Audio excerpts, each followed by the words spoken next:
స్తోత్రం. రెండు చేతులు పైకెత్తి ఒకసారి స్తోత్రించగలరా? గట్టిగా చెప్పండి హల్లెలూయా హల్లెలూయా. గట్టిగా ఇంకొకసారి గట్టిగా ప్రభు గణపడతాం. పరిశుద్ధుడు ప్రేమగల తండ్రి, మా రక్షకుడైన యేసయ్య నీ ఘనమైనటువంటి నామానికి స్తోత్రములు. మేము ఈ రోజున నీ మందిరంలో ఉండటం మాకు ఆశీర్వాదము. ఈ మాటలు మాకు దయచేయండి. వచ్చిన వారందరినీ కూడా వారి హృదయాలను తట్టండి. ఈ మాటల ద్వారా మిమ్మల్ని ఆదరించండి, బలపరచండి. మీరు అక్కడ కొరకు భూమి మీద మమ్మల్ని ఈ పరిచర్యలు వాడుకోండి.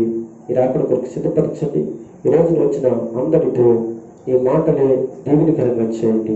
వారి వారి యొక్క జీవితాలలో ఈ మాటలు ఆశీర్వాదకరం కనుక ఆ మాటలు బట్టి ప్రభు భూమి మీద ఆయన ఆధ్యాత్మికంగా ప్రభు సన్నిధిలో నడిచినట్లుగా కృప దయచేయండి. ఇక్కడ వచ్చిన అందరితో మీరు మాట్లాడాలి. మీరు ఆశ నిలబెట్టండి. ప్రభు పరిశుద్ధాత్మ చేత మీరు మాట్లాడుతున్న విషయాలను మా జీవితాల్లో రక్షణకరంగా చేయమని, ప్రభు ఇక్కడికి వచ్చిన వారిని అందరినీ కూడా బలపరచమని, ఆ మాటలు ప్రభు నీ రాజ్యంలో ప్రభు చేరు వరకు నీ బిడ్డలు నిరంతరమును కూడా వాళ్ళ హృదయాలను భద్రపరుచుకొని బలపడినట్లుగా కృప చూపమని యేసుక్రీస్తు ఘనమైన నామమున ప్రార్థిస్తున్నాను మా పరమ తండ్రి. ఆమేన్.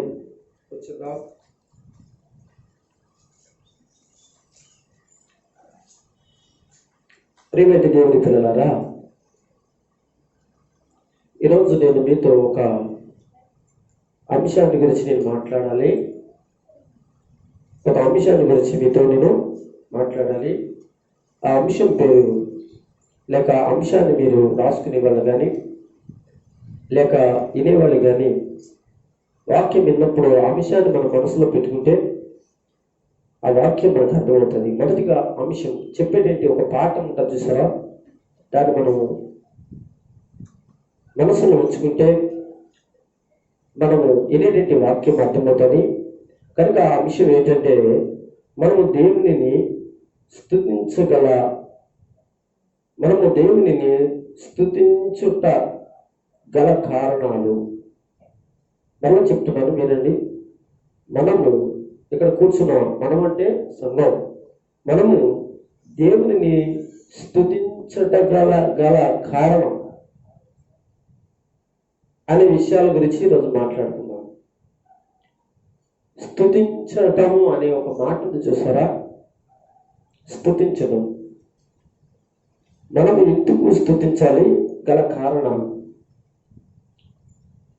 ప్రార్థన వేరు, చాలాసార్లు చెప్పిన విషయం. ప్రార్థన వేరు, స్తుతించడం వేరు. మళ్ళా చెప్తున్నాను, ఇక్కడ ప్రార్థన వేరు, స్తుతించటము వేరు. మీరు ప్రార్థనలో మోకరించినప్పుడల్లా ఇంటికాడ ప్రార్థన చేస్తారో లేక ఏదైనా మీటింగ్లో ప్రార్థన చేస్తారో, సంఘంలోనే ఆదివారం మంగళవారం మన క్రమాలు ఉంటాయి కదా, ఆ క్రమాలలో ప్రార్థనలోనికి ముందుగా వచ్చి మోకరించి ప్రార్థన చేస్తూ ఉండేటటువంటి వారికి నేను చెప్పేది ఏంటంటే, మొదటిగా మనము మన ప్రభు అయిన దేవునిని కృతజ్ఞతతో స్తుతులు చెల్లించాలి. కృతజ్ఞతతో స్తుతులు చెల్లించాలి. ప్రియులారా, ఎందుకు కృతజ్ఞతతో మనము దేవునికి స్తుతులు చెల్లించాలో ఈరోజు కొన్ని సంగతులు మనము తెలుసుకుంటాం. అందుకే మనము దేవునిని స్తుతించడానికి గల కారణాలు కొన్ని ఈరోజు చెప్పుకుంటాం. మరలా చెప్పేది ఏంటంటే, మీరు ఎప్పుడు ప్రార్థన చేసినా ప్రార్థనకు ముందు కనీసం ఒక 5 నిమిషాలు దేవుని స్తుతించండి. పాస్టర్ గారండి, స్తుతించడం అంటే ఏంటండి? ప్రార్థించడమే కదండి అని అంటారు. మరలా చెప్పేది ఏంటంటే, ప్రార్థన అనేది మన సంగతులను, మన యొక్క అవసరతలను, మన అక్రతలను, మన సమస్యలను దేవుని ఎదుట చెప్పుకోవడమే. ఒక్క మాట చెప్తాను మీకు బాగా అర్థమైనట్లు. మీకు ఆరోగ్యము బాగలేదు. మీకు ఆరోగ్యం బాగలేదన్నప్పుడు ఆ ఆరోగ్యాన్ని గురించి ఎవరైనా మీ ఇంటికి వచ్చారనుకో, వాళ్ళతో ఎలా మాట్లాడతారు? ఆరోగ్యం నీ ఒంట్లో తలపోట, జ్వరమా, కాళ్ళు చేతులు లాగడమా, అసలు బాడీ ఏ విధంగా పనిచేస్తుంది, ఏ విధంగా ఇబ్బందిగా ఉంది అని మనం చెప్పుకుంటాం. ఈ విషయం కూడా డాక్టర్ గారికి చెప్పుకుంటాం కదా. అమ్మ మీకు ఎలా ఉంది అంటే మనం ఇలా ఇలా ఇలా ఉందని ఏం చెప్తుంటే చెప్తాం.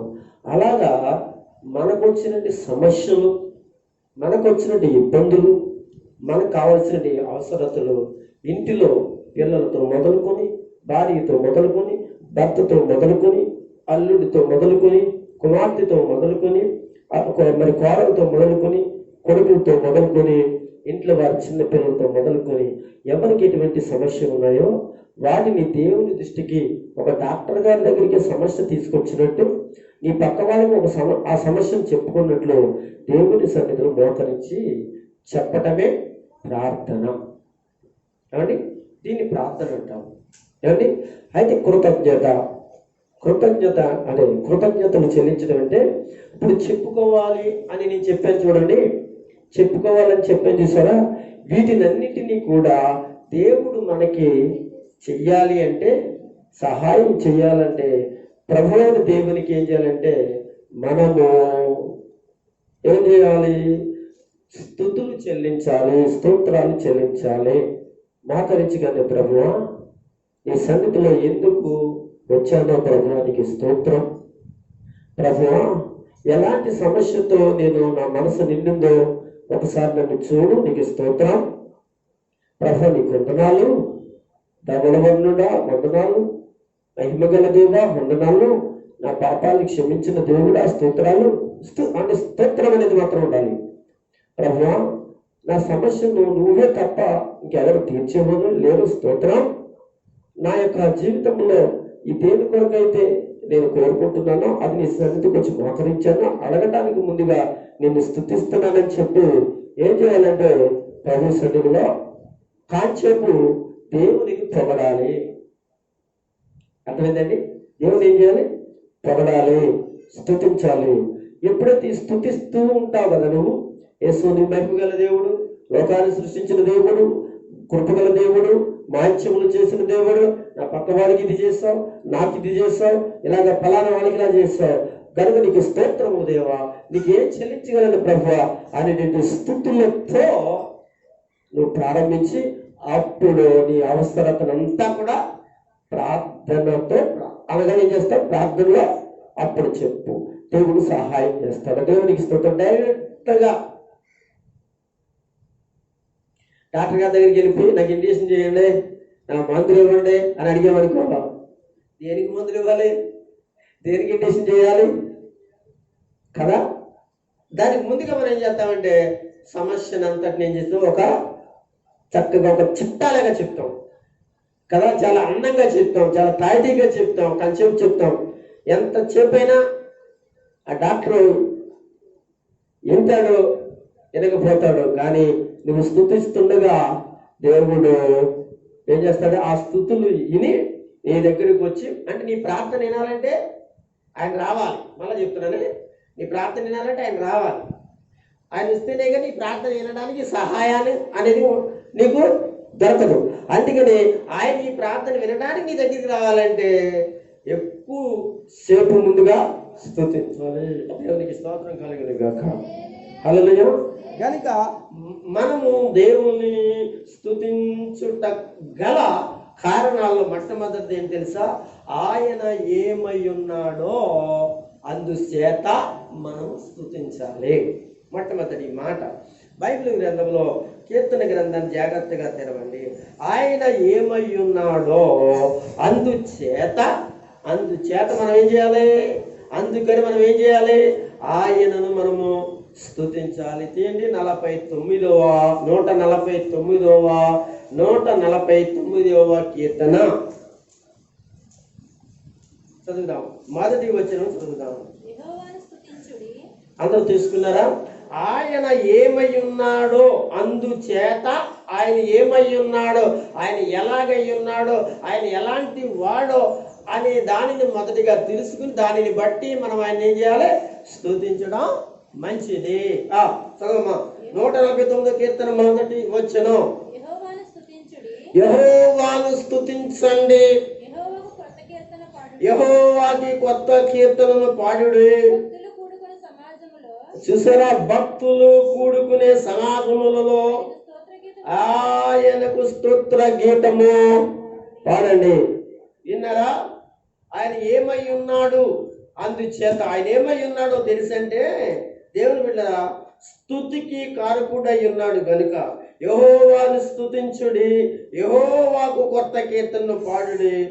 భక్తుల కూడుకునే సమాజమునకు అనగా ఆయన ఉన్నాడు గనుక ఆయన స్తోత్రించండి. ఒకసారి గట్టిగా స్తోత్రించండి, గట్టిగా. ఎందుచేతంటే ఆయన భక్తులైన వాళ్ళు ఉన్నారు చూసారా, వాళ్ళు ఎవరో కాదండి. ఆయన భక్తులైన వాళ్ళు ఎవరో కాదు, మనమే. అర్థమవుతుందా? ఆయన యొక్క భక్తులు ఎవరో కాదు, మనమే. బాప్తీసం పొందిన మనమే, మారు మనసు పొందిన మనమే, వాక్యం వింటున్న మనమే, అనగా ఇంటికాడ ప్రార్థన చేస్తున్న మనమే, యేసుక్రీస్తుకి పరిచర్య చేస్తున్న మనమే, పాటలు పాడుతున్న మనమే. దేవుని స్తోత్రం కలిగిన గాక. హల్లెలూయా. అమ్మ, పాటకి సమయం అడిగాను, నేను మర్చిపోయాను, తర్వాత ఇస్తాను. ఇప్పుడు పాట అంటే జ్ఞాపకం వచ్చింది. దేవుని స్తోత్రం కలుగును గాక. మంచిది. కనుక దేవుని బిడ్డలు ఆలోచించండి. భక్తులు కూడుకును సమాజములో ఆయనకు మనం ఎక్కడ ఆయన్ని స్తోత్రించాలి అని అంటే భక్తులు కూడుకునే చోట. భక్తులు ఎవరో కాదు, మన ద్వారా దేవుడు ఏం కోరుకుంటున్నాడంటే స్తోత్రాలు కోరుకుంటున్నాడు, స్తుతులు కోరుకుంటున్నాడు. ఒక విషయం చెప్పనా, పరలోకములోనంటండి దేవుని సభాపర్వతం అని ఒక గొప్ప అద్భుతమైన మహిమ కలిగిన సన్నిధి ఒకటి ఉందండి. అక్కడ దేవుడు సింహాసనం మీద కూర్చుంటుంటే అక్కడ తేజస్సు ఎలా ఉంటుందంటే మనం చూడలేమంటండి, చూడలేని తేజస్సు ఉంటుందంటండి. అక్కడ దూతలు ఏం చేస్తారంటే అంటండి భయంకరంగా అరుస్తారటండి, భయంకరంగా ఆ కేకలు పెడతారటండి. ఏంటి ఆ కేకలు అని అంటే దేవునిని స్తుతించడం. దేవునికి స్తోత్రం కలుగును గాక. హల్లెలూయా. చూద్దాము ఒక్క మాట. యెషయా గ్రంథము 6వ అధ్యాయము ఒక మాట చదువుదాము. ఒక్క మాట అక్కడ చూద్దాం. 6వ అధ్యాయం తీసి 2వ వచనం నుంచి చదివితే మనకి అర్థమవుతుంది. మొదటి వచనం చదువు అందరూ చూడండి. యెషయా గ్రంథము 6వ అధ్యాయం మొదటి నుంచి కొన్ని వచనాలు చదువుకున్నాం.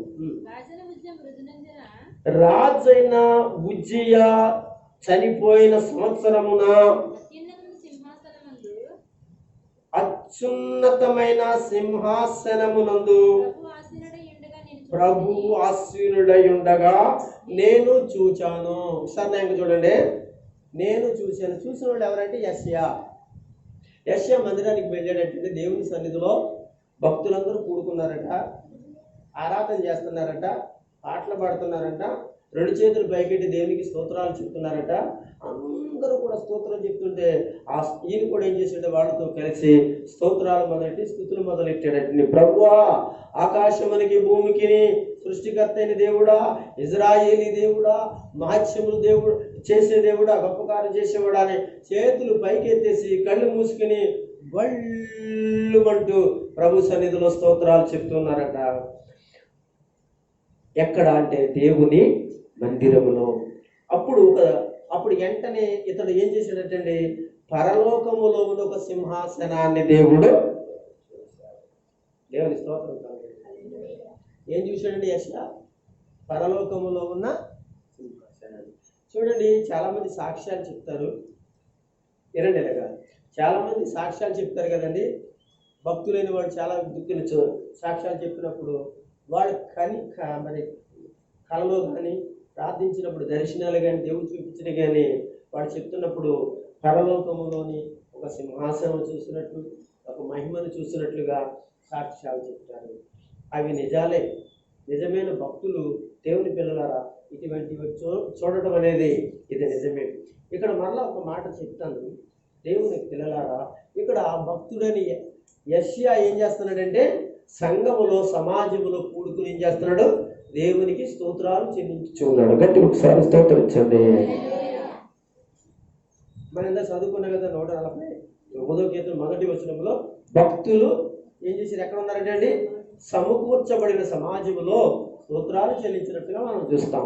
యెషయా కూడా ఆ సంఘములో సంఘస్థులతో కలిసి ఆ యెరూషలేము దేవాలయంలో స్తోత్రిస్తుంటే దేవుని దర్శనాన్ని చూస్తూ ఉన్నాడు. ఎంత గొప్ప దర్శనం అంటే, ఇక్కడ అత్యున్నతమైన సింహాసనమునందు ప్రభువాసనుడై ఉండగా నేను చూచుతేనే ఆయన చొక్కాయిలు, ఎవరు చొక్కాయి? ప్రభు చొక్కాయి. ఏనండి, ఆయన చొక్కాయి అంచులు దేవాలయము నిండుకుని ఉండేను. ఒకసారి స్తోత్రం చెప్పండి.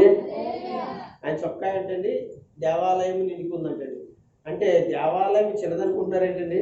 పెద్ద దేవాలయం. అంటే ఆ దేవాలయం అంతా కూడా ఆయన చొక్కాయి ఏమైపోయిందంటే ఆవరించిందండి. అంటే అంత పెద్ద చొక్కాయి వేసుకున్నాడు ఎవరైనా? దేవుడు. అంటే అంత పెద్ద చొక్కాయి వేసుకున్నాడంటే ఆయన ఎంత పెద్దవాడో ఆలోచించండి. రెండు చేతులు పైకెట్టి స్తోత్రించగలరా? హల్లెలూయా అంటున్నాడు. ఇక్కడ చొక్కాయి అంచులు దేవాలయమును నిండుకునిండెను. ఆ పైకు ఆయనకు పైగా, ఎవరికి పైగా? ఆ ప్రభువుకు పైగా అంటండి ఏమున్నాయంటే షేరూబులను నిలిచిండుటను ఒక్కొక్కరికి, ఆ షేరూబులనే దూతల కంటండి ఒక్కొక్కరికి 6 చేతులు ఉన్నాయట. స్తోత్రించండి. ఎన్ని చేతులు ఉన్నాయంటండి? అలా చెప్పండి. ఎన్ని చేతులు ఉంటుంది? 6 చేతులు ఉన్నవాళ్ళని మీరు ఎప్పుడైనా చూసారా అమ్మా? శిరీష గారు చూసారా? చూడలేదంటున్నారు. మీరు ఎవరైనా చూసారా? అమ్మ గన్నం గారు చూసారా? 6 చేతులు చూడలేదా? అయ్యో బాబు, గన్నం గారు నాకన్నా ముందు పుట్టి మీరు ఏం చూడకపోతే ఎలాగండి? రోజు చూస్తా ఉంటాయి కదండి. దేవతలకు ఎన్ని ఉంటాయి? దయచేసి అంటే మనం ఆ దేవతలు ఇంకొకళ్ళు దేవుళ్ళు మనకు అనవసరం. నేను దాని గురించి చెప్పడానికి కాదు, మీకు అర్థం అవడానికి వాళ్ళ గురించి మాట్లాడాలి. అంటే వాళ్ళకి ఎన్ని రేఖలు ఉంటాయి? 6 ఉండేవాడికి 6 ఉంటాయి, 4 ఉండేవాడికి 4 ఉంటాయి కదా, 2 ఉండేవాడికి 2 ఉంటాయి. ఉంటాయా లేవా? 2 రెక్కలు కలిగిన వాళ్ళు ఉన్నారు, 4 రెక్కలు కలిగిన వాళ్ళు ఉన్నారు, 6 రెక్కలు కలిగిన వాళ్ళు ఉన్నారు. ఇంకా ఏమైనా ఉంటే ఇంక ఎగస్ట్రా అనగా మనం కావాలని పెట్టుకుంటే ఆ వెనకాల వాళ్ళకి పెడితే ఇంకా ఎన్ని రెక్కలైనా ఉంటాయి. దేవునికి స్తోత్రం. ఇప్పుడు చెప్పండి, చూసారా లేదా? ఏంటంటే చూసారా లేదా? చూసారు కదా, మంచిది. దేవునికి స్తోత్రం. కొంచెం మీరు ఇక్కడ ఉన్నారో లేదో దానికోసం మిమ్మల్ని కదుపుతున్నాను అంతే. ఏంటి చూసారు కదా. అయితే ఇక్కడ కూడా ఈ దూతలకి ఎన్ని ఉన్నాయంటే అనగా దేవదూతలకు 2 రెక్కలు ఉంటాయట. అదే షేరూబులకి 4 రెక్కలు ఉంటాయంటండి. ఇక్కడ షేరూబులు అన్నాడండి. ఈ షేరూబులకి ఎన్ని రెక్కలు ఉంటాయి అంటే ఇప్పుడు మీరు గమనించండి. ఇప్పుడు ఇంతకు ముందు నేను చెప్పాను చూడండి, మీరు చూసారా రెక్కలు కలిగిని అనగా వాళ్ళని అన్నాను చూసారా? వాళ్ళు ఎవరో కాదు కానీ పరలోక ముందు దేవుని దగ్గరించి కిందక పడదోయబడిన దూతలే.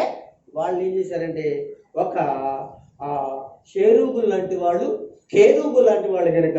దయచేసి ఇక్కడ దేవుడు సింహాసనం మీద ఉన్నాడో ఆయన ఆ సింహాసనం మీద ఆసీనుడు అయి ఉంటే ఆయన చొక్కా అంచులు యెషయా ఎక్కడైతే ఆరాధన చేస్తున్నాడో ఆ ఆరాధన స్థలములో ఉన్నట్టు దేవాలయము అనగా కప్పేసినాయి అంటాడు. ఆ అంచులు అంటాడు. ఏ అంచులు అనగా దేవుడు వేసుకున్నది సొక్కాయి, అదే అంగి.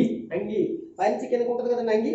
అనగా అంచులు, అనగా కింద అంచులన్నీ కూడా అనగా దేవాలయంలోకి కనబడుతున్నాయి.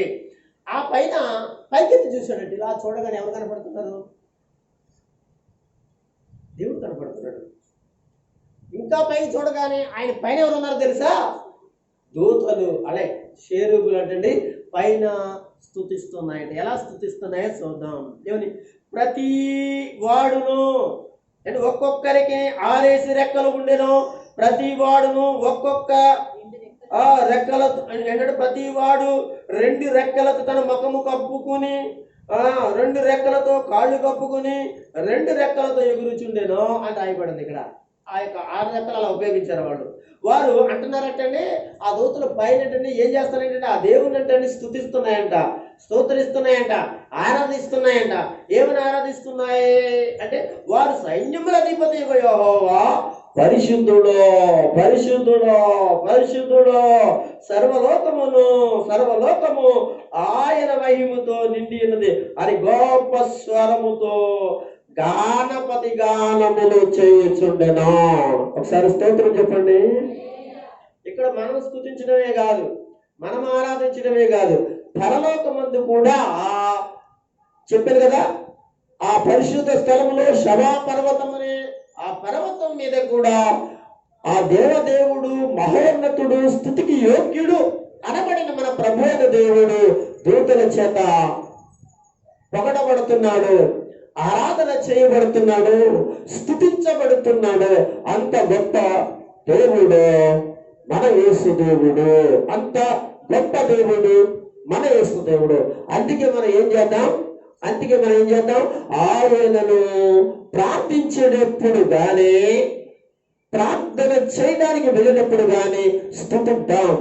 ప్రార్థన ముగింపు కూడా మళ్ళా స్తుతించి ముగించి ప్రభు సన్నిధి నుంచి మనము బయలు వెళదాం. దేవునికి స్తోత్రం కలుగును గాక. కనుక ప్రియ దేవుని పిల్లలారా, ఇంకా కొంచెం 4 వచనాలు చదివితే, వారి యొక్క కంఠస్వరము వలన గడప కమ్ములు పునాదులు కదులుచు మందిరము ధూమము చేత నిండెను. దేని చేత వినండి, ఇక్కడ ఏమంటున్నాడు తెలుసా? వారి కంఠ స్వరము. అందుకే నేను చాలా సార్లు చెప్తాను, నువ్వు ప్రార్థించినా బయటికి అందరికి వినబడాలి, నువ్వు స్తుతించినా అందరికి వినబడాలి. అది మందిరంలో కావచ్చు, నీ ఇంట్లో కావచ్చు. దేవునికి స్తోత్రం కలుగును గాక. ఎవరెవరితోనుంటే మీ ఇంట్లో మీరు ప్రార్థన చేసుకుంటే, అవును, నువ్వు చేసే ప్రార్థన స్థుతి నీ పక్క వాళ్ళు మార్చడానికి అవకాశం ఉందని బైబిల్ చెప్తుంది. దేవునికి స్తోత్రం కలుగును గాక.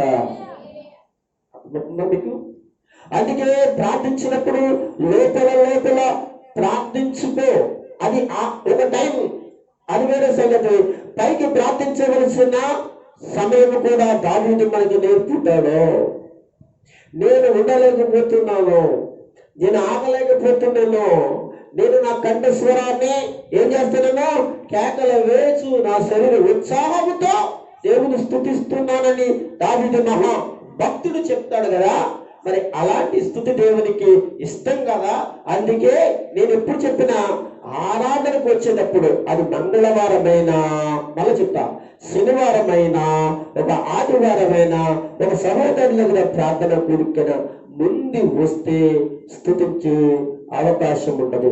అప్పుడు ఆ స్తుతి ద్వారా దేవుడు ఆ ప్లేస్ లో ఉంటాడో, ఆ స్తుతుల వలన వచ్చిన నీకు, నీ ప్రార్థనకు, ఆ యొక్క కార్యక్రమానికి దేవుడు ఇవ్వాల్సిన ఆశీర్వాదాలు ఇస్తాడు. దేవునికి స్తోత్రం కలుగును గాక. ఆయన రాకోకుండా ఎన్ని కోటాలు ఇట్టుకుంటే చెప్పండి. ఆయన రాకుండా ఎన్ని ప్రార్థనలు మనం చేసి తిరగబోతుందండి.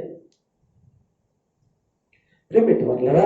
అందుకే ఆయన రాలేదేమో, అందుకే ఏం చేద్దాం, రమ్మని పిలవడానికి స్తుతిద్దాం. మనము దేవుణ్ణి స్తుతించడానికి గల కారణం ఏంటో తెలుసంటే, ఆయన ఏమై ఉన్నాడో అందుచేత మనము స్తుతించాలి. ఆయన ఏమై ఉన్నాడో, ఆయన వస్తేనే కార్యం జరుగుతుంది, అందువలన ఆయన వస్తేనే మనకు సహాయం దొరుకుతుంది, అందువలన కదా. ఇక్కడ చెప్తూ ఇక్కడ 2 మాటలు వివరించి నేను ముందుకు వెళ్తాను. వారి కంఠస్వరము వలన, ఎవరిది? దేవదూతల యొక్క కంఠస్వరము వలన గడప కమ్మెలటండి. గడప కమ్మెలు ఏమైపోతున్నాయంటే, వాటి పునాదులు కూడా కదిలిపోతున్నాయట. భక్తులారా, మీరు అనొచ్చు, పాస్టర్ గారండి మేము అలాగే స్తుతిస్తే, ప్రార్థిస్తే, ఒకవేళ స్తుతిస్తే ఇలా జరుగుద్దా అని మీరంటే, నేను అనే మాట తెలుసా, కంపల్సరిగా కదిలించబడతాయి. దేవుని స్తోత్రం కలుగును గాక. మళ్ళా చెప్తున్నా, కదిలించబడతాయి. పౌలు శీలలు ఎక్కడున్నారండి? శరసాలలో ఉండెను. వాడు ఏం చేస్తాడు? పాటలతో దేవుని స్తుతించుచుండెను. ఆ రాత్రి జరిగింది తెలుసా? శరసాల పునాదులో ఏమైపోయా? కదిలాయ్. వాళ్ళెవరు? మనలంటాడు కదా, కనుక మరి నువ్వెందుకు అలా నేర్చబడిపోతున్నావు? నువ్వెందుకు విశ్వాసంగా మాట్లాడుతున్నావు?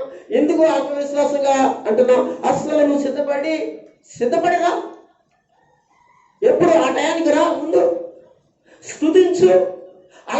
అలా చేస్తూనే ఉండు, అలా గడుతూనే ఉండు. ఒక రోజున దేవుడు నీ స్తుతుల మీద ఆశీనుడు ఏం చేస్తాడు? ఇలా గంతులు వేసుకుంటూ, ఏంటంటే గడప కమ్ములు కాదు కదా, అక్కడ ఏదున్నా కదిలిపోవడం జరుగుతుంది. దేవునికి స్తోత్రం. నిజమండి, మనమే సామాన్యులం కాదు, తెలుసా మీకు? కానీ మీరే వెనకబడి దేవుని కార్యాలు చూడలేకపోతున్నారు. మరలా చెప్తున్నాను విషయం, మనమేం సామాన్యులేం కాదు, మనమేం తక్కువలేం కాదు.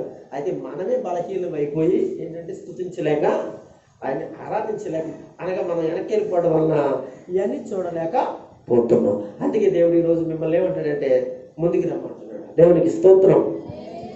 ఏమండి, కనుక ఇంకా అంత మాత్రమే కాకుండా ఏమో తెలుసండి, మందిరము ధూపము చేత నింపబడింది. దేని చేత నింపబడింది అంటే ధూపం. హల్లెలూయా. ఏంటంటే ధూపం కదా. ధూపం వేసినప్పుడు అమ్మా, ధూపం వేసినప్పుడు మీకు ఎలా కనపడుతుంది?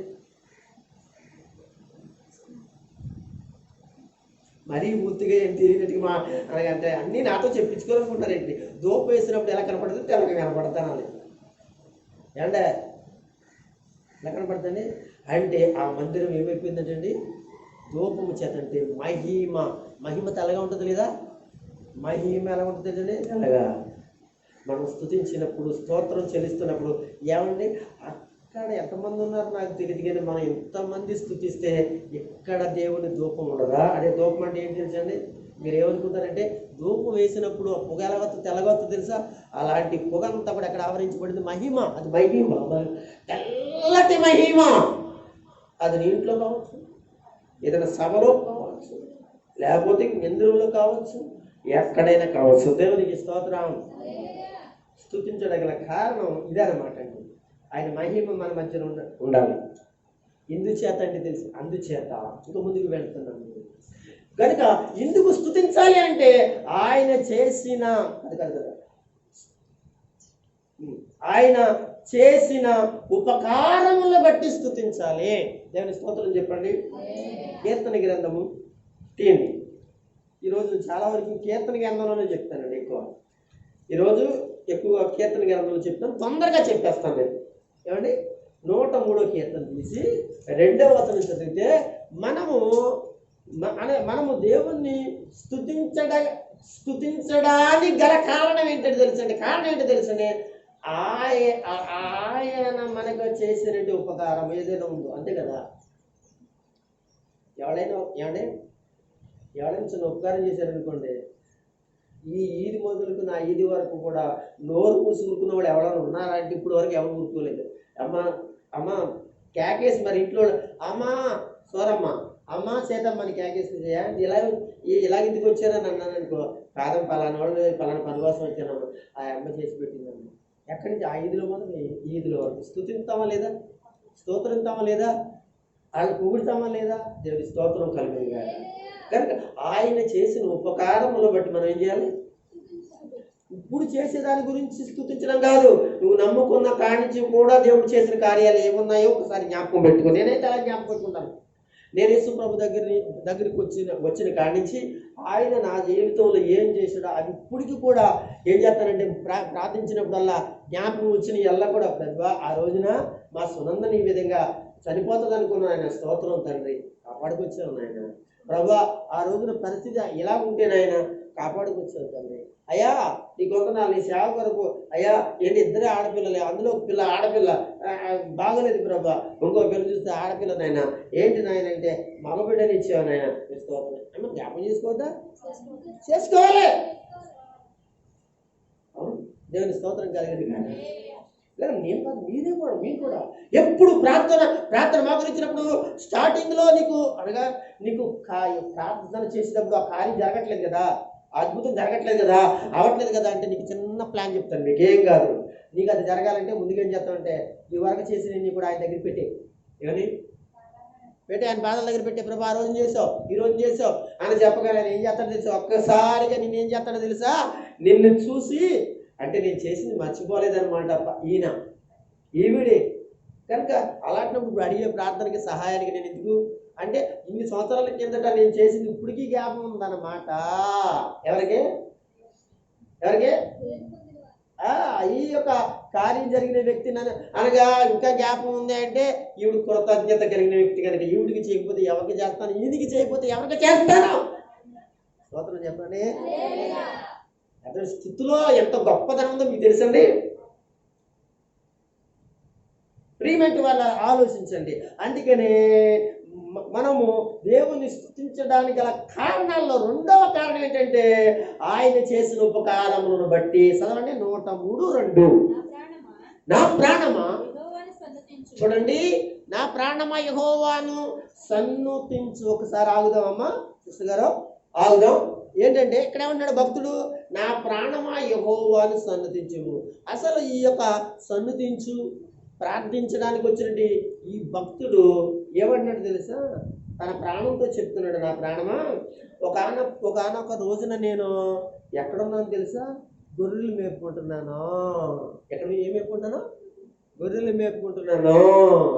గొర్రెలు మేపుకుంటుంటే మా అమ్మ నేర్పిన ప్రార్థన, మా నాయన నేర్పిన ప్రార్థన, మా యాజకుడు నేర్పిన ప్రార్థన, మా సేవకుడు నేర్పిన ప్రార్థన నేను ఏం చేశానంటే ఆ యొక్క గొర్రెలు కాసుకుంటుంటే ఏమైందో తెలుసా, ప్రార్థించుకుంటూ స్తుతిస్తుంటే నా యొక్క మందల్లో ఉన్న ఒక గొర్రె పిల్లను సింహం వచ్చి పట్టుకుపోతుంటే పరిగెత్తుకుని వెళ్ళి దాన్ని చంపి ఏం చేశాను, ఆ మేక పిల్లను ఏడిపించాను అనగా నా ప్రాణమా నా దేవుడు చేసింది మర్చిపోకే అంటూ ప్రాణంతో చెప్పి దేవునికి స్తోత్రం చెప్తుంటే ఒక్కసారి సింహాసనం మీద కూర్చున్న నా యేసును ఉలిక్కబడ్డాడు. అమ్మో, ఇప్పుడు దావి దగ్గరికి వెళ్ళిపోవాలి, నేను దావి దగ్గరికి వెళ్ళాలి.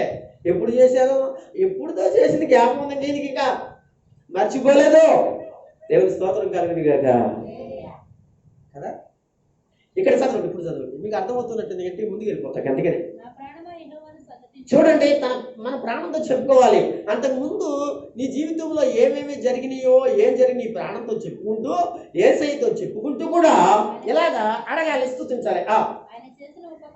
ఆయన చేసిన ఉపకారములలో దేనిని మరవద్దు, దేనిని మరవద్దు. ప్రాణమా, ఓ ప్రాణమా మరవకు. ఒకవేళ నేను మర్చిపోతే నువ్వు మర్చిపోకుండా నాకు జ్ఞాపకం చేయి. ఎందుకు జ్ఞాపకం చేయాలి, ఆయన స్తుతించాలి కదా. ఆయన చేసిన కార్యాన్ని నా అమ్మ చేయలేదు, నా నాయన చేయలేదు, నా ఊరు వారు చేయలేదు, నా బంధువులు చేయలేదు, ఎవరెవరో చేయలేదు, కానీ ఆయన చేశాడు నా ప్రాణమా నా కొరకు.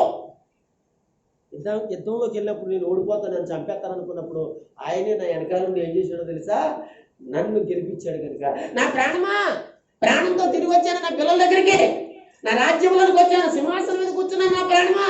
అది ఆయన చేసిన ఉపకారం బట్టి ఏం చేయాలనుకుంటున్నాను, నేను సన్నతించాలనుకుంటున్నాను, స్తోత్రించాలనుకుంటున్నాను, కనపరచాలనుకుంటున్నాను. ఒకసారి స్తోత్రం చెప్పండి. వెనకాల అర్థమవుతుందమ్మా, మీకు అర్థమవుతుందా నేను చెప్పిన మాటలు? ఒక పాస్టర్ గారు లాగా గణపగారు పాస్టర్ గారు లాగా మోకరించేసి చేతులు పైకి ప్రార్థన చేయక్కర్లా.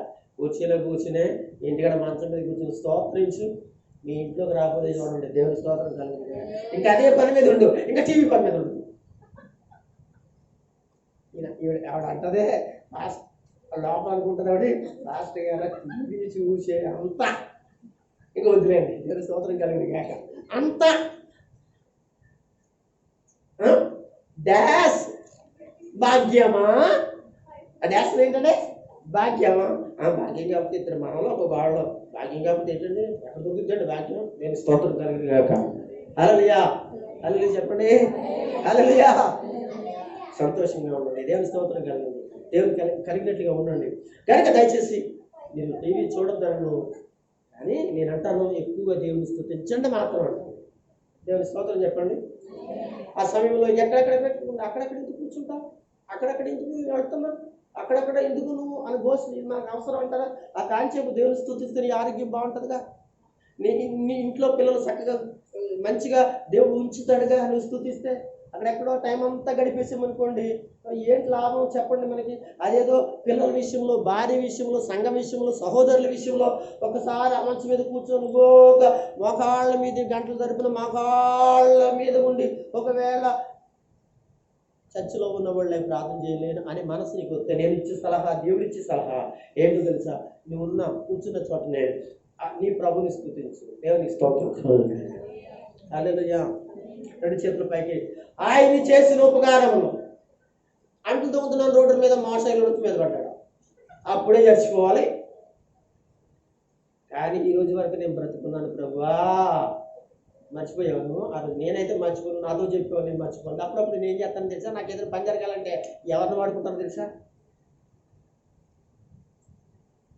చెప్పరేంటంటే, నాకు పని అవ్వాలంటే, నా పని జరగాలంటే ఎవరిని వాడుకుంటానో చెప్పమంటారా? గన్నెమ్మ గారిని వాడుకుంటాను. దేవుని స్తోత్రం. హల్లెలూయా.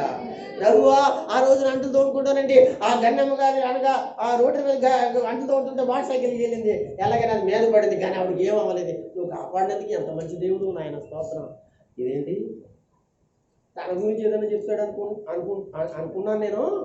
పక్కోళ్ళ గురించి కూడా జ్ఞాపకం ఉందా ఏంటి అని చెప్పి పరిగెత్తుకొచ్చి ఏం చెప్తాను, నీకేం కావాలని, నీకేం కావాలని అడుగుతాడు. దేవుని స్తోత్రం. హల్లెలూయా. జ్ఞాపకం చేసుకోవాలి. ఎక్కువసేపు ప్రార్థన చేయలేకపోతున్నాను అంటే ఇలాంటి అని పెట్టుకో. ఎంతసేపు చేస్తాం అంటే ఎంతసేపు అనే ప్రార్థనగా దేవుని స్తుతి, దేవుని మందిరంలో ఉంటాం, దేవుని స్తోత్రం. చాలామంది అనుకుంటారు, ఫాస్ట్గా నేను ఎంతసేపు మందిరంలో ఎలాగ ఒప్పుకుంటారంటే ఇవన్నీ జ్ఞాపకం చేసుకుంటాను. దేవుని స్తోత్రం కలుగుతుంది. ప్రభువా, ఒక రోజు ఏం జరిగిందో తెలుసా? ప్రభువా అర్ధరాత్రి ప్రభువా హఠాత్తుగా మా సునందరికి కాళ్ళు చేతులు కొట్టుకుంటుంది, ఆయన పిలిచి వచ్చేసిన, ఏం చేయాలి అర్థం కావట్లేదు ప్రభువా. పరిగెత్తుకుంటూ ఆ నేమి గారి దగ్గరికి మా పాస్టర్ గారు వెళ్ళేది, ఆయన వచ్చాడు. ఆయన రావడానికి గల కారణం నువ్వేనాయన. మా పాపను తీసుకెళ్ళి అక్కడ చూపించి, ఆ యొక్క హాస్పిటల్లో చూపించి క్షేమకరంగా మళ్ళీ రావటం నీవేనాయన అని నేను ప్రార్థన చేయగా ఏమి చేశాడు దేవుడు? నిజంగా ఎంత సంతోషం ఉండడానికి చెప్పండి. దేవుని స్తోత్రం కలిగింది కాక. పిల్లలు ఉంటారు కదా, ఈ పిల్లలకి తెలివితేటలు లేని పిల్లలు, పెద్ద తెలివితేటలు కలిగిన వాడు. నేను తెలియదండి, నేను పెద్ద పుణ్యం అనుకుంటానండి, నేనేం కాదండి. వీళ్ళు ఏదైనా కావాలంటే నాకు వచ్చి డాడీ వచ్చి ఇది చేయి, ఇది అడగడం అలాగా. దానికి కృతజ్ఞత ఉంటుంది. డాడీని అడగడానికి, మమ్మీని అడగడానికి కృతజ్ఞత ఉంటుంది. నీకు నీ చేతులు కష్టార్జితంలే కాదనట్లే, నువ్వు కష్టపడే దాంట్లో నీ అనగా తీసుకుంటున్నావులే కాదంటలే, వాటికి అప్పుడు అయిపోయింది. కానీ ఆగాగు, నేను చెప్పేదంటే అలాగని చెప్పేసి నువ్వు ఇలా మాట్లాడితే దానికి చెప్పుకుంటాను. ఒక తండ్రికి తల్లికి ఒక కృతజ్ఞత చెప్పాలి అడిగేటప్పుడు. దేవునికి స్తోత్రం కలిగింది కానీ అప్పుడు ఆ తండ్రి అర్థం చేసుకుంటాడు. ఈ బిడ్డ కదా కష్టపడుతున్నాడా, ఆడు మళ్ళీ బతులు ఆడుకుంటున్నాడా అని చెప్పి ఏం చెప్తుంది? తండ్రికి ఇవ్వాలనిపిస్తుందా? తల్లికి నువ్వు అలా మాట్లాడలేదా? అలా లేదు ఈ రోజున. ఒకప్పుడు ఉందండి, ఒకప్పుడు ఉంది, ఎప్పుడో నా చిన్నదనంలో ఉంది, ఇప్పుడు అది లేదు. నేను దయచేసి పిల్లలు ఆలోచించి, ఆడపిల్లలనే కానీ ఏమ్మా ఏమైనా సరే కొట్లేకి వెళ్తానంటే నేను అడుగుంటానండి, అనుకుంటా ఇయ్య డబ్బులు నీకు ఎక్కడి నుంచి వచ్చిన డబ్బులు? అమ్మ లేకుండా బాబు లేకుండా నువ్వు ఎక్కడి నుంచి అని ఇంట్లో పెడుతున్నావు డబ్బులు. ఈ రోజున అమ్మ నాన్న ఉన్నారు కాబట్టి ఒక 100 రూపాయలు సంపాదిస్తుంది, అప్పుడు 100 రూపాయలు సంపాదిస్తుంది. అమ్మ లేకపోకుండా నువ్వు ఎక్కడ సంపాదించగలవు? ఈ కృతజ్ఞత మాత్రం మర్చిపోకూడదు. అప్పుడు దేవుడు ఏం చేస్తాడు? నిన్ను బలపరుస్తాడు. దేవుడికి స్తోత్రం కలుగుతుంది. హల్లెలూయా. నేను ముందుకు వెళ్ళిపోతున్నాను. దేవుడు చేసిన ఉపకారములు అన్నింటిని మనం ఏం చేయాలి? ఈ జ్ఞాపకం వస్తుంది కదా, నీ జ్ఞాపకం వస్తుంది అంటే అమ్మ లేకుండా ఈ రోజున ఉద్యోగం చేయడం కష్టం కదా. దేవుని స్తోత్రం, కృతజ్ఞత ఉండాలి. దేవుని స్తోత్రం. హల్లెలూయా, హల్లెలూయా, హల్లెలూయా. ఒక గురువు మనకి విద్య నేర్పినా కానీ అది కూడా మనం మర్చిపోకూడదు, కృతజ్ఞత. ఇలాగా ప్రతి దాన్ని కూడా మనం తీసుకొస్తూ దేవుని దగ్గర ప్రార్థన చేస్తే అందును బట్టి దేవుడు ఇందుకు సహాయం చేయడు నీకు, మర్చిపోకండి. నేను ముందుకు వెళ్ళిపోతాను. 3వ మాట ఏంటంటే దేవుని స్తుతి దేవునిని మహిమ తెస్తుంది. స్తుతి దేవునిని మహిమ పరచడం జరుగుతుంది. 50వ కీర్తన తీయండి, తొందరగా స్పీడ్గా తీయండి. 50వ కీర్తన తీసి అమ్మా 23వ వచనం ఏముందో చదవండి. 50:23 స్తుతి యాగము అర్పించేవాడు. స్తుతి యాగము యాగము యాగము అవసరమా? హల్లెలూయా, దేవునికి స్తోత్రం. స్తుతి యాగం ఏంటంటే స్తుతి యాగం. ఏమండి హిందువులుగా ఉన్నప్పుడు లేకపోతే ఇప్పుడు కూడా హిందువులు ఏం చేస్తారు, యాగాలు చేస్తారు కదా, అది యాగాలు చేస్తారు కదా. చూడండి ఆయన యాగాలు చేస్తారు కదా, మనం ఆ యాగాలు చేయకర్లా. ఏ యాగం చేస్తే స్తుతించడం అనేది మొదలు పెట్టామనుకోండి, చూడండి ఆ యాగం కన్నా ఈ స్తుతి యాగం బాగా మంట వస్తుందండి. ఏంటండి యజ్ఞం అనమాట అండి. యజ్ఞం చేసేటప్పుడు యాగాలు చేసేటప్పుడు ఆ మంటలు ఉంటాయి కదా, ఆ మంటల కంటే ఏ మంటలు పవర్ఫుల్గా వెళ్తాయో తెలుసా? స్తుతి. ఏంటండి? స్తుతి. దేవుని స్తోత్రం కలుగును గాక. అంటే ఈరోజు నేను స్తుతిని ఎందుకు చెప్పాలనుకున్నానంటే, స్తుతిలో ఉన్న విలువ చాలా మందికి తెలియట్లేదు, స్తోత్రించడంలో విలువ తెలియట్లేదు. దేవుని స్తోత్రం దానికోసం చెప్పడానికి. కనుక ఇక్కడ 50వ కీర్తన 23వ వచనంలో స్తుతి యాగము ఏం జరిగింది?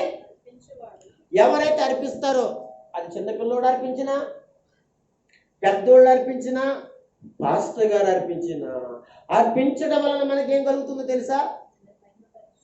అవును, మా అజూర్ గారు, మా సంజయ్ గారు మేము ప్రార్థించినప్పుడు రాత్రులు మాకు ఎత్తాడంటే తలకే కింద ఎడతాడు అనకూడదు కానండి, తలకే కింద ఎత్తి ఏం చేస్తాడు తెలుసా? ప్రార్థన చేస్తాడో లేదు తెలియదు కానీ, అప్పుడు దగ్గర ఉన్నాను అనుకోండి ఏం చేస్తాడంటే, నేను దగ్గర ఉన్నాను అనుకోండి తలకాయ పైకెట్టమంటాడు. నోటితో దేవుని ఏం చేయమంటాను? స్తుతించు. ఎందుకంటే నేను స్తుతిస్తే దేవుడు కార్యం చేయడా? చెప్పండి. లేదు, ఎందుకు చేయదు? చేస్తాడు, కానీ అది పద్ధతి కాదు. నేను ఏ దేవుని స్తుతిస్తున్నానో ఆ దేవుడు వచ్చి సహాయం చేస్తున్నాడో అదే నా పిల్లడు కూడా స్తుతించితే దేవుడు వచ్చి ఆలకించి ఆ ప్రార్థన వినాలనేది ఆ తల్లి యొక్క గొప్ప ఆనంద సంతోషం. దాంట్లో ఎక్కడ ఉంటుందో చెప్పండి? స్తోత్రం చెప్పండి. మా అబ్బాయి ప్రార్థన చేస్తున్నాడండి అని తల్లులు చెప్తారు కొంతమంది. మా అబ్బాయి అసలు ప్రార్థన వస్తాడు అనుకోలేదండి. మొత్తం ఏంటంటే పాస్టర్ గారు మోకరిస్తున్నాడండి, మాతో కలిసి ఏకీపిస్తున్నాడండి. ఇప్పుడు ఏం చేశాడో తెలుసండి? దేవుని ఎంత బాగా స్తుతిస్తున్నాడండి. మరి ఎవరుకుంటారండి? కనుక నేను కంపల్సరిగా నోటులోంచి స్తుతి, కంపల్సరిగా దేవుని మన పిల్లల నోట్లోంచి, మన కుమార్తెల నోట్లోంచి, మన ఇంట్లో వాళ్ళందరి నోట్లోంచి దేవుని స్తుతి ఉండాలి. ఎందుకో తెలుసా? ఆ స్తుతి యాగం వలన ఏం చూస్తావు నువ్వు? మహిమను చూస్తావు. ఏం చూస్తావు? మహిమను చూస్తావు. మహిమ ఎన్ని రకాలుగా ఉందో తెలుసా? మళ్ళా చెప్తున్నాను, ఆ స్తుతి వలన, అది నీ బిడ్డ స్తుతి వలన, నీ భార్య స్తుతి వలన, నీ భర్త స్తుతి వలన, నీ ఇంటిలో ఎవరు పెద్దవాళ్ళు ఉన్నారో వాళ్ళ స్తుతి వలన మహిమను చూస్తావు. మహిమ నేను చెప్తున్నాను, ఒకసారి నాకు చూడండి. మహిమ అంటే ఏంటండి? మహిమ చాలా ఉంది. ఒకసారి గట్టిగా స్తోత్రం చెప్పండి. నాకు చూడాలి, నాకు చూడండి. మీరు చూస్తే మీకు అర్థమవుతుంది. నాకు చూస్తే మహిమ అనేది చాలా చాలా రకరకాలుగా ఉందండి. బాబు రే అక్కడ నాకు చూడమని కూర్చో కూర్చో. లేదు కూర్చో అన్నాను అనుకోండి, వాళ్ళు ఇంటికి వెళ్ళిపోతారు అనమాట. మీరు మాట్లాడకూడదు అనమాట. నాకు తెలుసు అనమాట. కూర్చో అంటా అన్నాను అనుకోండి, వాళ్ళు కూర్చోరాడు, ఎక్కడికి వెళ్తారో ఇంటికి వెళ్ళిపోతారు. ఇదే అనమాట. కొంతమంది పిల్లల యొక్క ఆలోచనలు నేను గ్రహించి వాళ్ళు అలవాటు చేస్తున్నారు అనుకోండి, ఈ మాట ఉపయోగించగానే ఏంటమ్మా ఏమవదమ్మా పర్లేదు దేవిస్తాం. హల్లెలూయా. రెండు చేతులు పైకి దేవుని స్తోత్రం చెప్పండి. వాక్యం సైడ్ అయిపోతుంది, సైతాన్ సైడ్ చేస్తాడు. మహిమ ఏమంటే మహిమ అంటే మహిమలు ఎన్ని రకాలుగా ఉన్నాయి? చాలా రకరకాలుగా ఉన్నాయి కానండి. అంటే ఇప్పుడు నువ్వు స్తుతించడం వలన, స్తుతియాగం వలన నువ్వు మహిమ చూస్తావన్నా కదా. అంటే నీకు అర్థం అవడానికి ఏ మహిమను చూస్తావో చెప్పంటావా? ఒకసారి యేసు ప్రభు అండి లాజరు సమాధి దగ్గరికి వచ్చాడు. ఇలా వినాలి, కొంచెం మంచిది అన్నమాట. జమ్ము తీసుకుంటా, ఎరపు తీసుకుంటా, కొంచెం మంచిది ఉంది. దేవునికి స్తోత్రం. హల్లెలూయా. ఒక పాట పాడుకుందాం. అందరికి వచ్చిన పాట పాడుకుందాం. ఒకసారి దేవునికి స్తోత్రం చెప్పండి. హల్లెలూయా. విన్నపములు వినువాడా, నా కన్నీరు తుడచువాడా. తప్పక పెట్టండి, అంటే తప్పదు కదా.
మహిమలు చాలా ఉన్నాయి.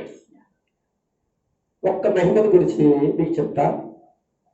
ఏంటి ఆ మహిమ అంటే, ఇందాక చదువుకున్న వాక్యంలో స్తుతియాగము, నీవు స్తుతియాగము చేయటం వలన నువ్వేం పెట్టుకుంటున్నావు? మహిమ. ఆయన మహిమ పరుచుచున్నావు, అంటే మహిమను చూచుచున్నావు. ఒకసారి యేసుప్రభు లాజరు సమాధి దగ్గరికి వచ్చినప్పుడు అందరూ జనం కూడుకున్నారు. ఏనండి, అందరూ కూడా కూడుకుంటే అక్కడ చాలా మంది జనము, స్త్రీలు, పురుషులు అందరూ ఉన్నారు.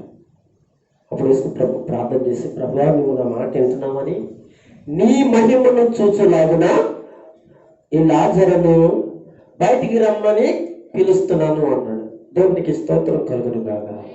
అక్కడ జరిగిన మహిమ ఏంటో తెలుసా? ఒక వ్యక్తి చచ్చిపోయి బ్రతికాడు. ఇదొక మహిమ.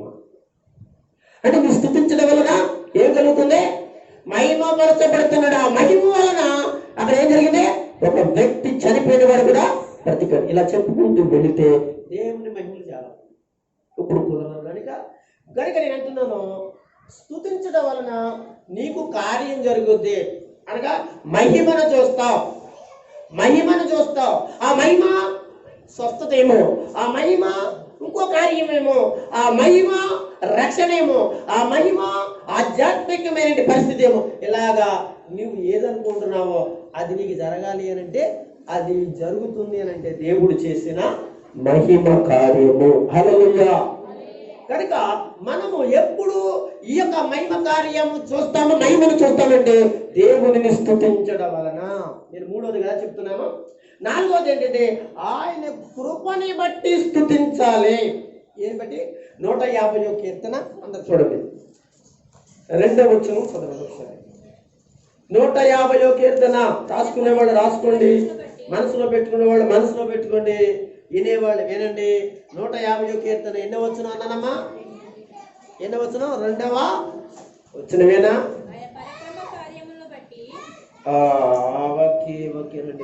ఆయన పరాక్ర కార్యమును బట్టి ఆయన స్తుతించుడి, ఆయన మహిమను ప్రభావమును బట్టి ఆయనను స్తుతించండి. ఒకసారి 2 చేతులు పైకెత్తి ప్రభుని స్తుతించండి. 2 చేతులు పైకెత్తి దేవుని స్తుతించండి. హల్లెలూయా.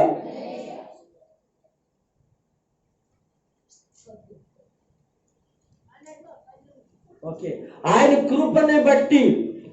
అమ్మా ఎన్ని వచనం చదివారండి? తప్పు చెప్పినట్టున్నాను. 107వ కీర్తన చూడండి, 107వ కీర్తన 21వ వచనం కదమ్మా? 21 చదవండి.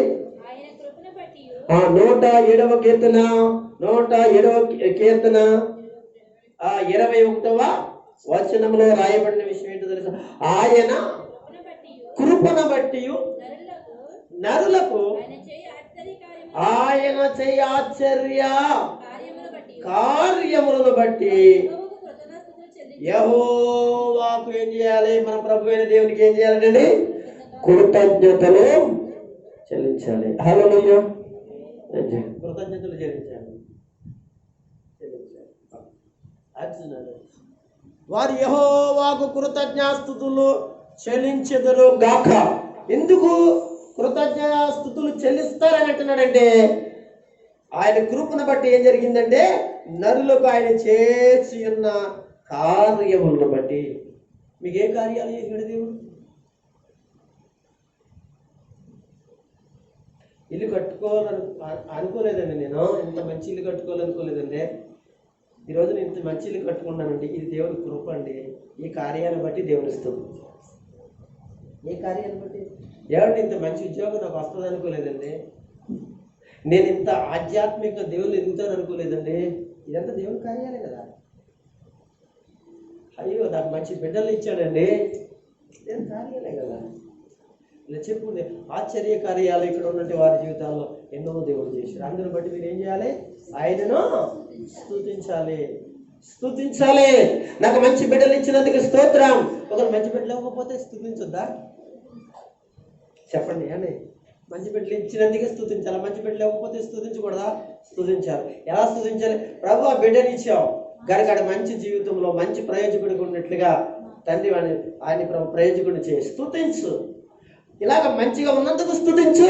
మంచిగా లేకపోతే ఉండేలాగా దేవుని సన్నిధిలో స్తుతించు. దేవుడు నీ యొక్క కార్యమును లేక నీ ప్రార్థన దేవుడు వింటాడు. ఇంకా ముందుకు వెళ్ళిపోదాం. ఇదే కీర్తన గ్రంథంలోంచి ఒక్క మాట చదువుకుందాం. ఇది ఇందాక మన 150 కీర్తన కూడా ఒకసారి అందులో ఒక మాట 2వ వచనంలో ఏముందంటే, ఆయన యొక్క పరాక్రమ కార్యమును బట్టి ఏంటంటే అదే చూసి 150 కీర్తన 2వ వచనం. అమ్మా అమ్మా తీసావా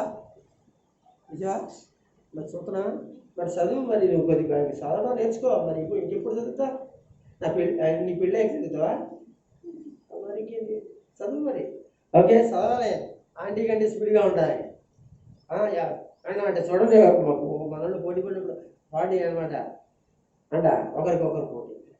ఆయన పరాక్రమము ఏంటంటే బట్టి, ఆయన పరాక్రమమును బట్టి ఏం చేయాలి తెలుసా? ఆయన స్తుతించాలి. అసలు ఎవరు లేరండి పరాక్రమవంతుడు? నిన్ను కాపాడే పరాక్రమవంతుడు, నీ కుటుంబాన్ని కాపాడే పరాక్రమవంతుడు. ఇంకా చూస్తే అలాగే నీ అన్ని విషయాల్లో సహాయం చేసే పరాక్రమవంతుడు.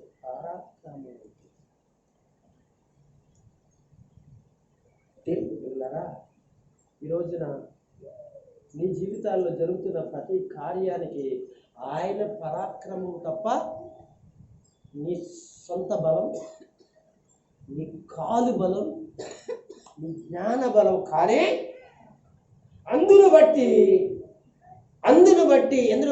ఆయన పరాక్రమం కార్యమును బట్టి నా యొక్క కాలు బలం కాదు ప్రభువా, నా తెలివితేట వలన, నా బుద్ధి వలన ఇలాంటి అన్ని కార్యములను నేను చేస్తున్నానంటే, చూస్తున్నానంటే ప్రభువా నేను చెప్పేది ఏంటది? ప్రభువా నీ సంత కృతజ్ఞత తెలియజేస్తున్నాను. నువ్వు పరాక్రమవంతుడు కనుక ఆ పరాక్రమ కార్యాలు నా ఇంటిలో చూస్తున్నానయ్యా, నా ఇంటిలో చూస్తున్నానయ్యా, నా పిల్లల్లో చూస్తున్నానయ్యా, నా సంఘంలో కూడా చూస్తున్నానయ్యా.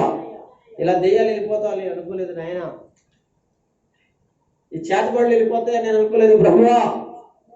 అయ్యా ఇలాంటి రోగాలన్నీ కూడా టపా మాయమైపోతాయి అనుకోలేదు ప్రభువా. దేవుని పిల్లలారా, నేను చాలా మందికి ప్రార్థన చేస్తాను, చాలా గొప్ప అద్భుతాలు చేస్తాడు. కానీ నేను చెప్పుకుని ఈ స్వస్థతల గురించి దాని గురించి చెప్పుకుని నేను ముందుకు వెళ్ళను. ఎందుకో తెలుసు, నేను ఎప్పుడు వాక్యం చేశాను. ఎందుకంటే ఆ స్వస్థత నేను చేశానా చెప్పండి? నేను కాదు చేసింది. మరి చెప్పుకోవడం ముందుకు దేవుడు చేశాడు. ప్రార్థన చేశానంటే ఆమె బాగలేదు, బాగు చేయబడి ఆ దేశానికి ఈ దేశానికి శ్రమ వచ్చింది అంటే అలాగా. ఇలాంటి వాళ్ళు అంటారు, ఫలానా వాళ్ళు ప్రార్థన చేయమన్నారు, ఫలానా విషయంలో ప్రార్థన చేశాను, నేను ప్రార్థన చేశాను. చేసింది ఎవరే? నేను ఎవరికి చేశాను? నేను చేస్తున్నాను కాబట్టి పోతావా దెయ్యమా అన్నాను అనుకోండి, లేకపోతే శ్రమగా కొడుతున్నాను దెయ్యం. నన్ను బట్టి వెళ్తుందండి దెయ్యమా? వెళ్తుందా? తిరిగి వచ్చి ఏం చేస్తా తెలుసా? నా తలకాయ ఇలా చూస్తున్న తలకాయ వెనక్కి వెళ్తుంది అన్నమాట, కళ్ళు వెనక్కి వెళ్తాయి. అదేనా? చాలా జాగ్రత్తగా ఉండాలి. దెయ్యాలతో కూడా చాలా జాగ్రత్తగా ఉండాలండి. అవి కూడా సామాన్యమైన కాదు, చాలా ప్రమాదకరమైన దెయ్యాలతో కూడా నేను కూడా పడ్డాను. ఎన్నో చాలా భయంకరంగా ఉంటాడు. చాలా పిల్ల శాస్త్రం చేస్తాయి ఒక్కోసారి పిల్ల శాస్త్రమే కాబట్టి ఒకసారి ఏం చేస్తాను, ముండి శాస్త్రాలు కూడా చేస్తాయండి. చాలా రకరకాల ఎన్ని రకాల దెయ్యాలు తెలిసండి. అంటే తిండిపోతే దెయ్యాలు కూడా ఉంటాయండి, తిట్టిపోతే దెయ్యాలు కూడా ఉంటాయండి. ఒక్క రకమైనది కాదండి, గాయపరుచుకునే దెయ్యాలు ఉంటాయండి, రకరకాల దెయ్యాలు ఉంటాయి. అయితే నేను చెప్పేది ఏంటో తెలుసు దేవుని పిల్లలారా, ప్రార్థన చేసినప్పుడు దెయ్యం వెళ్ళింది. ఎవరి నామాన్ని వెళ్ళింది? యేసు నామాన్ని వెళ్ళింది. మీరు నమ్మండి. దేవునికి స్తోత్రం. నేను చెప్తున్నాను దేవుని బిడ్డలారా, మీ కార్యాలు జరగాలంటే ఆదివారం నేను ప్రార్థన చేస్తున్నప్పుడు మోకరించి కుడి చేయబెట్టినప్పుడు పాస్టర్ గారు కాదు కార్యం చేసేది, ఎవరో. అప్పుడు మీకు జరగకపోతే నన్ను అడగండి, తర్వాత నేను యేసయ్యని అడుగుతాను. ఒక లేదు డైరెక్ట్గా మీరే దేవుని అడుగుతానంటే అడిగేయండి. నువ్వు చేస్తావని, నువ్వు చేసావని, నువ్వు చేస్తున్నావని మేమేమో నిన్ను అడుగుతుంటే ఎందుకు చేయట్లేదు ప్రభు అని గట్టిగా ఆయన అడుగుతాం. దేవుని స్తోత్రం కలుగును. హల్లెలూయా. ఒకరికొకరు ఆధారపడకండి, అందరూ కలిసి ఎవరి మీద ఆధారపడదాం? నాతో సహా. నేనేం కదా గుడిగినండే చేకున్న తర్వాత ఒరే మీ పాట రమ్మను వదిలేసి, మీ చిన్న పాటను వదిలిపెట్టి, మీ సంఘాన్ని విడిచిపెట్టి రారా అంటే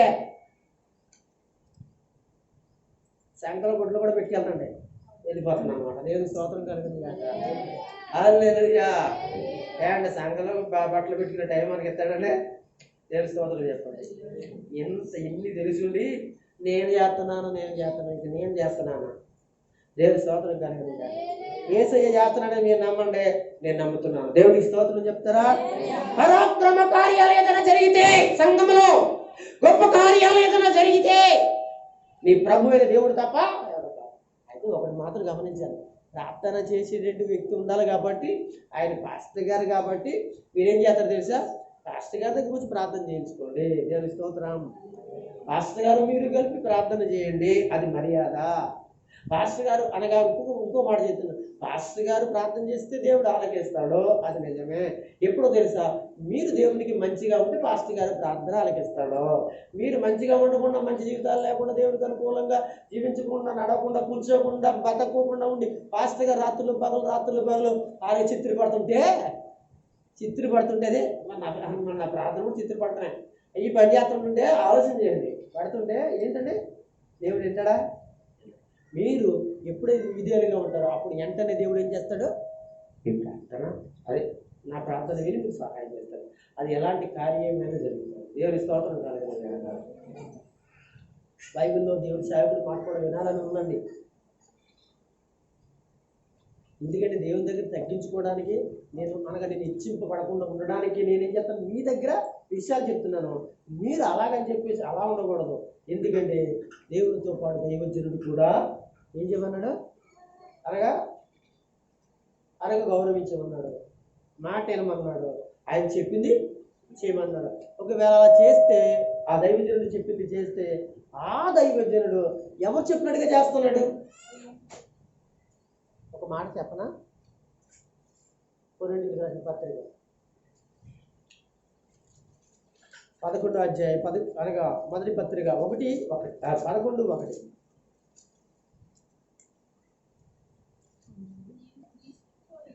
చదవమ్మా. నేను క్రీస్తుని పోలి నడుచుకున్న ప్రకారం మీరు అంటే సంఘం. ఒకసారి ఆగుదామేమా? వినాయకుడు చూశాడు. ఇప్పుడు మీరు పౌలు గారు అన్నాడు, నేను క్రీస్తు పోలి నడుచుకున్నా. ఒక పాస్టర్ గారు దేవుని పోలి నడుచుకుంటున్నాడు. ఆ పాస్టర్ గారిని పోలి ఎవరు నడుచుకోవాలంటే చెప్పండి. ఇప్పుడు దేవుడిని చూసి నడవాలా, లేదా పాస్టర్ గారిని చూసి నడవాలా? చెప్పండి.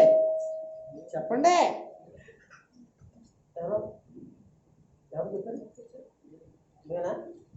దేవుని చూసి నడవాలా, పాస్టర్ గారు చూసి నడవాలా? మరి ఇక్కడ ఏంటండి, నేనేమో దేవుని పోలు నడుచుకుంటున్నాను, మీరేమో నన్ను పోలు నడుచుకోమన్నారు. నేనంటే సంఘం ఎవరి పోలు నడుచుకోవాలి? పాస్టర్ గారిని పోలు నడుచుకోవాలా? నడుచుకోవాలి. కానీ మొదటిగా మనం నేర్చుకోవాల్సింది దేవుని పోలే నడుచుకోవాలి. దేవునికి స్తోత్రం. అర్థమైందండి? ఇందాక చెప్పాను కదా, మీరు దేవుని మాట వినాలి తప్ప అదే అని ఎందుకు చెప్పాను, దేవుని పోలు నడుచుకోవాలి. ఆ దేవుని పోలి నడుచుకుంటే సేవకుడు ఉన్నాడు చూసారా, ఆయన ఎవరో, ఆ సేవకుడిని పోలి ఎవరు నడుచుకోవాలి? సంఘం నడుచుకోవాలి. ఒకసారి అందరూ దేవుని స్తోత్రం చెప్పండి. మొదటగా దేవుని పోలు నడుచుకోవాలి, రెండోదిగా ఎవరి పోలు నడుచుకోవాలి. అది నేను ఎందుకంటే నేను హెచ్చింపబడకుండా ఉండకుండానట్లుగా ఒకవేళ హెచ్చింపబడ్డాననుకోండి, సాతాను ఏం చేస్తాడంటే పతనం చేస్తాడేమో. నాకున్న భయం ఏంటి తెలుసా, మీ ఎదుట నన్ను నేను తగ్గించుకోవడానికి మాట్లాడుతున్నది మాటలు. దేవునికి స్తోత్రం. తగ్గించుకోవాలి కూడా, తగ్గించుకోవాలి. మళ్ళా చెప్తున్నాను, నేను దేవుని పిల్లల పుష్కరి ఏదో మాట అనేది సంఘస్థులు కూడా మంది ఉంటారు కనుక నేను తగ్గించుకుంటలేదా, మీ ఎదుట కూడా ఉంది అలాగే దగ్గర మాట్లాడినప్పుడు నేను సర్లే వాళ్ళకి తెలియదులే, వాళ్ళు తెలుసుకుంటారులే అని తగ్గించుకుంటుందా. అలాగే మీరు కూడా తగ్గించుకుంటే మనందరం ఎవరవుతాం తెలుసా, దేవుని పిల్లలం అవుతాం. పరాక్రమ కార్యములను చూస్తాడు. ఇంకొక మాట నోట చూద్దాం, కీర్తన గ్రంథం 18వ కీర్తన 3వ వచనంలో ఆయన స్తోత్రారుడు అని చెప్పబడింది. ఆయన స్తోత్రారుడు అని చెప్పబడింది. ఆ మాట కూడా చదివేద్దాం. 18:3 అమ్మా, కీర్తనీయుడైన యెహోవాకు నేను మొర్రపెట్టగా అబ్బబ్బబ్బ ఎవరి చేతిలోంచి అండి? శత్రువు చేతిలో నుంచి నన్ను రక్షించను. అమ్మా ఏం చదివారు? 3వ వచనం చదివారా అమ్మ? 18:3 చదివారా? మళ్ళా ఒకసారి చదవరా. ఆయన స్తోత్రహారుడు అనే మాట మనం అర్థం చేసుకోవాలి. మళ్ళీ ఇంకోసారి చదవండి.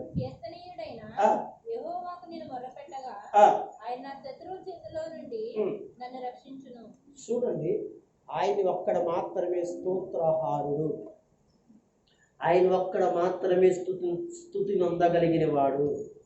శత్రువుల చేతిలోంచి విడిపించేవాడు, బలహీనతల చేతిలోంచి విడిపించేవాడు, సమస్యల చేతిలోంచి విడిపించేవాడు, వ్యాధి బాధల సమస్యల నుంచి విడిపించేవాడు. చెప్పాలంటే భూమి మీద ఏటినైతే ఎదుర్కొంటుందో సంఘం, వాటి అన్నింటిలోంచి విడిపించడమే శత్రువు చేతిలోంచి విడిపించడం. ముందుకు వెళదాం. దేవుని ఎందుకు స్తుతించాలో గల కారణం ఇంకా కొంచెం ముందుకు వెళదాం. దేవునికి స్తుతులను ఎందుకు చేయాలో దేవుని వాక్యం చెప్తుంది. స్తుతులు దేవునిని మహిమ ఏం చేస్తాయంటే 69వ కీర్తన 3వ వచనంలో కూడా చెప్తుంది. అక్కడ కూడా ఏమిటంటే మహిమ పరిచయం లేక ఘనపరిచయం అనే విషయం ఉంటుంది. చూడండి, ఘనపరిచయం ఉంటుంది. 69వ కీర్తన 3వ వచనంలో నేను నీకు మొర్రపెట్టుట చేత అలసి ఉన్నాను, నా గొంతుక బాగా ఎండిపోయింది, నా దేవుని గూర్చి కనిపెట్టుట చేత నా కన్నులు క్షీణించుకుపోయినవి. 69వ కీర్తన 3 కాదు 30 చదవండి. 30 కీర్తనలతో ఆ దేవుని నామమును స్తుతించెదను, కృతజ్ఞతాస్తుతులతో ఆయన ఘనపరిచెదను. దేవుని స్తోత్రం కలుగును గాక. ఆయన ఘనపరచడంలో మరొక విషయం ఏంటో తెలుసా? స్తుతుల ద్వారా కూడా ఆయన ఘనపరచాలి. ఎందుకు ఘనపరచాలంటే దేవుని పిల్లరా, ఆయన మనకి ప్రతిదీ సహాయం చేస్తున్న దగ్గరికి ఘనపరచాలి. ఇంకో మాట చెప్పమంటారా, నన్ను ఘనపరిచే వాళ్ళని ఆయన ఏం చేస్తాడంటే ఘనపరుస్తాడట. ఈ విషయాలని మనసులో పెట్టుకుని ఆయన ఘనపరచండి. ఎవరిని ఘనపరచాలో వాళ్ళని ఘనపరచాలి. దేవుని స్తోత్రం కలుగుతుంది కాక. అంతే కదా.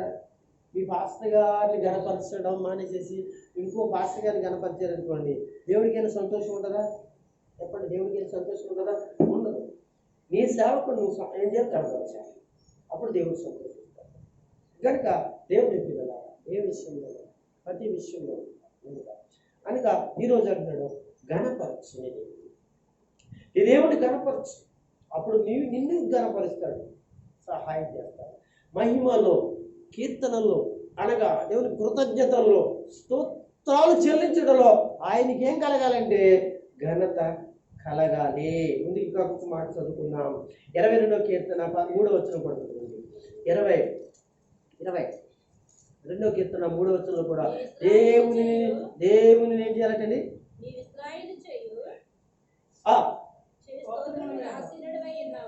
చూడండి, ఇశ్రాయేలీల చేయి స్తోత్రముల మీద ఆసీనుడై ఉన్నాడు. దేవుని స్తోత్రం కలుగును గాక. అంటే దేవుని పిల్లలు ఎవరైతే స్తోత్రాలు స్తుతులు చెల్లిస్తూ ఉంటారో ఆ స్తుతుల మీద ఎవరు ఆసీనుడిగా ఉన్నాడంటే యేసయ్య ఆసీనుడిగా ఉన్నాడు. అందుకే మనం ఏం చేయాలి? ఆసీనుడిగా ఉన్నాడు. ఆసీనుడు అంటే అర్థం ఏంటో తెలుసా? ఎవరన్నా ఒకళ్ళు వచ్చారనుకోండి, వాళ్ళకి గబగబా ఇంట్లోకి వెళ్ళి కుర్చీ తెచ్చి వేసామనుకోండి, ఆ కుర్చీలో కూర్చున్నారనుకోండి, వాళ్ళు ఎందులో కూర్చున్నారు? ఆసనంలో కూర్చున్నారు. ఎక్కడ కూర్చున్నారండి? ఆసనంలో కూర్చున్నారు. మనం స్తుతించు ఉండగా ఆయన వచ్చాడు. ఆ స్థుతులన్నీ ఏమైపోయినట్టండి? మన ఇంట్లో తీసుకొచ్చిన కుర్చీలాగా అయిపోయిందంటండి. అందులో కూర్చున్నవాడు ఇంకా లేకట్లేదంటండి. ఇంకేం లేగుతాడు? స్థుతిస్తుంటే ఆనందమే ఆనందం, సంతోషమే సంతోషం అండి. స్థుతులమే అంటే స్థుతించడం వలన ఒక కుర్చీ లేక ఒక సింహాసనం లేక నీ స్థుతులు అయిపోతున్నాయి. దాని మీద కూర్చుని కదలలేక ఆయన ఏమైపోతాడు? పరవశం అయిపోతున్నాడు. దేవునికి స్తోత్రం. హల్లెలూయా. 8వ కీర్తన 10వ వచనం. 8వ కీర్తన 10వ వచనం ఏంటో తెలుసా? స్తుతి శక్తిని ఉత్పత్తి చేస్తాది. స్తుతి స్తుతి దేవుని శక్తిని కానీ లేదా శక్తిని కానీ ఉత్పత్తి చేస్తాది. అమ్మా 8-10 చదువుతారా? 9వ వచనం ఉందమ్మా, చదువు. యెహోవా నా ప్రభువా, చూడండి భూమి ఎంతటా నీ నామం ఎంత ప్రభావం గలది. అంతేనా? ఓకే. దేవుని పిల్లలుగా మీరు గమనించవలసిన విషయం ఏమంటున్నాడంటే, ఇంకా కొద్దిగా కొంచెం ఇందులో ఒక్క మాట చదువుదాం. చూడండి. ఓకే అమ్మ ఒకసారి 1వ వచనం చదవండి ఒక్కసారి.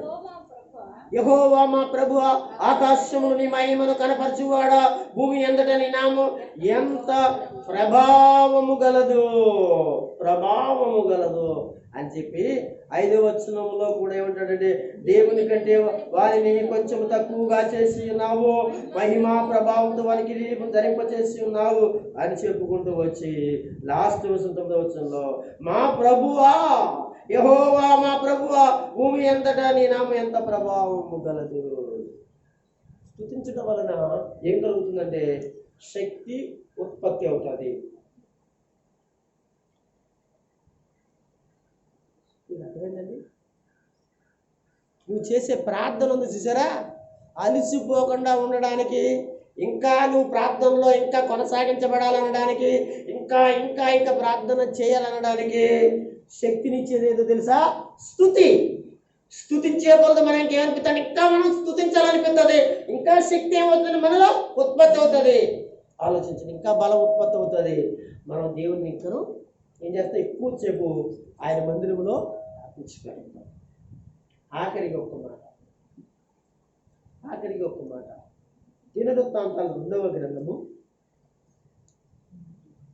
20వ అధ్యాయము 1 నుంచి 30 వచనాలు 30 వచనాల్లో మీరు చదువుకోండి. సమూయేలు గ్రంథము తీయండి. సమూయేలు గ్రంథం, మొదటి సమూయేలు గ్రంథం 17వ అధ్యాయము 43 నుంచి 53 వచనాలు చదువుకోండి. మీరు ఇంటికి వెళ్ళే చదువుకోండి, ఇప్పుడు ఏం చదవక్కర్లేదు. దినవృత్తాంతాలు 2వ గ్రంథము 20వ అధ్యాయం 1 నుంచి 30, అలాగే సమూయేలు మొదటి గ్రంథం 17వ అధ్యాయము 43 నుంచి 50 వచనాల్లో ఏముందో తెలుసు అంటే, అక్కడ విజయమునకు ముందు స్తుతి ఉందే. నేను స్తోత్రం చెప్పండి. విజయానికి ముందు ఏముందండి? స్తుతి ఉంది. యుద్ధానికి వెళ్ళే ముందంటే అక్కడ ఏం జరిగిందంటే స్తుతించారటండి. యెహోవాదే, దేవుణ్ణి స్తుతించడే. యుద్ధము యెహోవాదే, యుద్ధము యెహోవాదే, యుద్ధము యేసుదే అని స్తుతించిన తర్వాతనే యుద్ధానికి వెళ్ళారటండి. అంటే విజయానికి ముందే ఉండాలి, నీకు అనే కార్యానికి ముందే ఉండాలి, స్తుతించాలి. ఒక యుద్ధములో జయించి రావాలి అంటే, ఒక కార్యమును నువ్వు ఫలించాలంటే ముందుగా నువ్వేం చేయాలంటే స్తుతించాలి. కనుక నేను ఊహిస్తున్నాను, మనము దేవుని స్తుతించడానికి గల కారణము దేవుని పిల్లరా, ఇక్కడ నేను దగ్గర 10 విషయాలు 9 విషయాలు చెప్పాను. కనుక మీరు ఇంటికి వెళ్ళిన తర్వాత వాటిని మరొకసారి చదవండి, ధ్యానించండి. మీరు నిత్యము ఇంటికాడ ఉన్న సభలో ఉన్నా, ఎక్కడైనా కృతజ్ఞత ప్రార్థనలో ఉన్నా, చర్చిలో ఉన్నా, మొదటిగా దేవుడిని మీరు స్తుతించడం నేర్చుకోండి, ప్రార్థించండి. తర్వాత ప్రభు నీ కార్యమును ప్రభు చేసి నీకు సహాయం చేయగల దేవుడు మన ప్రభు. దేవుడి మాటలు ఇక్కడికి వచ్చిన వారి అందరి వినికులు ప్రభు దీవించి ఫలింపచేసి ఆశీర్వదించునుగాక. అందరూ కూడా